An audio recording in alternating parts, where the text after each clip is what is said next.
Sebo. Nzo omu ku bantu bebaga nti oyo tamala gajja. Olaba avuddeyo manya. Mu mwezi alabiko lumu. Oluusi n'alabika olumyezi eki. Nga lwa nsonga. Oluusi n'alabika olumyezi eki. Siina stress. Siina pressure. Buno buweereza. Kati ndabise bwe mba ndabise omanya nti ndabise. Yene state y'omwaka 2026 amakati gaagwo eno nze gye mbawadde.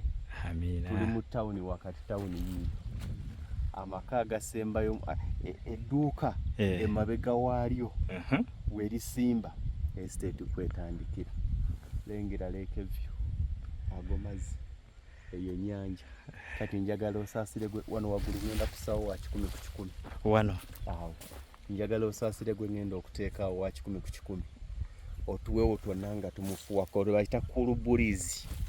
Naddange simala gajja lindirira this coming week on Lugomvi's show nekakuba lindirira lindirira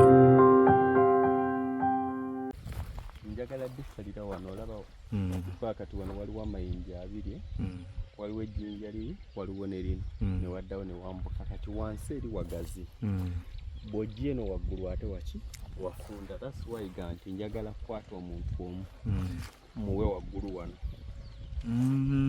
desimozi 23 nga ggalwako buggalwa kye bayita close yes ng'ekkubo litomera kuyo kuva wansi gye liva nga gwe liggukirako nti ne bwe nkizuula nga zisukkamu mu 23 nga ziringa 26 njagireka nga bweri naye abeere nga closinga kubanga eno bw'ogyawulamu enjawulo yonna gy'ogyawudde efunda kati ate ye bw'agisigaza naba nga yalina ennyanja eno